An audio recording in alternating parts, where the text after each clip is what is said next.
Olá, bom dia. Hoje, a partir das 10h30, a Comissão Especial do Impeachment vai se reunir para ouvir outros especialistas pela acusação contra a presidente Dilma. São eles: Júlio Marcelo de Oliveira, procurador do Tribunal de Contas da União, José Maurício Conte, professor de Direito da Universidade de São Paulo, e Fábio Medina Osório, presidente do Instituto Internacional de Estudos de Direito do Estado. Amanhã será a vez de técnicos da defesa. Na quarta-feira, o relator Antônio Anastasia vai apresentar seu relatório. A defesa da presidente Dilma terá uma última chance de se manifestar. Os senadores terão 2 dias para a discussão e a votação final na comissão deverá ser na sexta-feira, dia 6. O presidente da Comissão Especial do Impeachment, senador Raimundo Lira, procurou o presidente do Supremo Tribunal Federal para tratar das regras de andamento do processo. O ministro Ricardo Lewandowski é o responsável por presidir o julgamento caso a denúncia contra a presidente Dilma Rousseff seja admitida pelo plenário do Senado. A reunião demorou por volta de meia hora. Na saída, o senador Raimundo Lira disse que a denúncia do impeachment não deve incluir as investigações da Operação Lava Jato, como querem os senadores da oposição. Ele também disse que tratou com o ministro Lewandowski das questões de ordem que podem ser feitas na segunda fase do processo, se ele for admitido pelo plenário do Senado. Eu vou responder uma questão de ordem. Essa questão de ordem é decidida pelo presidente da comissão. O bloco que entrou com a questão de ordem, que levantou a questão de ordem, não ficou satisfeito com a solução técnica que eu dei. Então ele pode fazer o primeiro recurso ao plenário da própria comissão ou pode ir diretamente na instância máxima, que é o presidente Lewandowski. Hoje, às 9 horas, a Comissão de Direitos Humanos vai debater em audiência pública os direitos das mulheres. Foram convidadas a representante da ONU Mulheres no Brasil e diversas dirigentes sindicais. A reunião é interativa e você pode participar com perguntas ou comentários pelo telefone 0800 61 2211 ou pelo portal senado.leg.br/e-cidadania. Outras comissões do Senado se reúnem nesta semana. Entre os assuntos que devem ser discutidos está a proposta de limitar a internet residencial. Vamos conversar sobre esse e outros destaques das comissões com o repórter da Rádio Senado, Roberto Fragoso. Bom dia, Roberto. Bom dia, André Ricardo. A Comissão de Constituição e Justiça pode votar na quarta-feira uma proposta que autoriza o governo federal a criar um tributo sobre grandes heranças e doações de alto valor. A União vai poder criar um adicional sobre um imposto que já existe e é cobrado de estados, o imposto de transmissão por morte ou doação, que varia de acordo com a legislação local e na maioria dos estados gira em torno de 2% a 4%. Ele é cobrado sobre imóveis, dinheiro e qualquer bem herdado ou doado e o limite máximo é sempre de 8%. A proposta do senador Fernando Bezerra Coelho, do PSB de Pernambuco, prevê que essa parte adicional do governo federal, no caso de heranças e doações de alto valor, pode elevar o imposto até 27,5%, o mesmo valor máximo cobrado no imposto de renda. O tributo vai contar com uma tabela progressiva, assim como o imposto de renda, e todo o dinheiro arrecadado pela União vai ser usado para minimizar desigualdades regionais.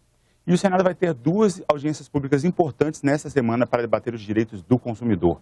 Na terça-feira, as comissões de Infraestrutura, de Meio Ambiente e Defesa do Consumidor e de Ciência e Tecnologia vão discutir o limite no uso de dados nos planos de internet banda larga fixa. As operadoras anunciaram a intenção de começar a vender planos em função da quantidade de dados, em vez de em função da velocidade, como é feito hoje. Isso significa que quando o usuário atingir o limite de dados da franquia, a conexão seria cortada ou reduzida a uma velocidade baixa. Essa decisão das empresas teve uma repercussão muito negativa pelos consumidores e, inclusive, está suspensa por decisão da Agência Nacional de Telecomunicações. Os senadores chamaram especialistas, juristas e representantes de empresas para debater a questão. E na quarta-feira, a Comissão de Infraestrutura vai debater uma proposta da Agência Nacional de Aviação Civil que pode acabar com a franquia de bagagens nos voos. Hoje, as empresas aéreas são obrigadas a permitir que o passageiro despache 23 quilos de bagagem. Com essa mudança, cada empresa vai decidir se cobra por cada mala ou não. A contrapartida é aumentar o limite de peso da bagagem de mão, que passaria dos atuais 5 quilos para 10. A proposta da ANAC dá mais flexibilidade para o consumidor cancelar voos sem pagar taxas e multas para a empresa. Se ele desistir da viagem em menos de 24 horas após a compra, ele pode ter 100% do dinheiro de volta. André. Obrigado, Roberto. Logo mais às 11 horas, uma sessão especial no plenário homenageia o Dia do Trabalhador. A sessão, solicitada pelo senador Paulo Paim, terá a presença do ministro do Trabalho, Miguel Rosseto, da ministra das Mulheres e da Igualdade Racial, Nilma Lino Gomes, e do presidente do Tribunal Superior do Trabalho, Ives Gandra da Silva Martins Filho, além de outras autoridades. Você sabia que o Senado completa 190 anos nesta sexta-feira? E o Arquivo S, produzido pelo Jornal do Senado, conta um pouquinho dessa história e mostra que o Senado teve um papel essencial para solucionar diversas crises pelas quais o nosso país passou. Agora, no mês de maio, o Senado brasileiro completa 190 anos. No dia 6 de maio de 1826, os senadores do Império se reuniram pela primeira vez no Palácio Conde dos Arcos, no Rio de Janeiro. Quem conduziu a sessão inaugural foi o imperador Dom Pedro I. O aniversário do Senado é o tema da sessão Arquivo S, que o Jornal do Senado publica nesta semana. A reportagem mostra que ao longo destes 190 anos, em várias ocasiões, o Senado teve papel de protagonista na solução dos grandes problemas nacionais. Em 1840, por exemplo, os senadores decidiram antecipar a maioridade de Dom Pedro II. Dessa forma, o imperador assumiu o trono antes do tempo e afastou o risco de o Brasil ser dividido em vários países. Em 1961, o Brasil só não entrou em guerra civil depois da renúncia do presidente Jânio Quadros, porque os senadores atuaram para garantir a implantação do sistema parlamentarista. O Senado também foi importante para que a ditadura militar fosse enterrada de vez, tanto na aprovação da Lei da Anistia em 1979, como na posse do vice-presidente José Sarney em 1985. Em todos esses casos, os senadores assumiram a função de conciliadores e permitiram que o Brasil saísse da crise e retornasse à normalidade. O Arquivo S é publicado nas páginas do Jornal do Senado na primeira segunda-feira de cada mês. Acesse www.senado.leg.br/jornal. O senador Delcídio do Amaral apresentou na noite da última sexta-feira, por e-mail, ao Conselho de Ética, sua defesa na representação por quebra de decoro parlamentar.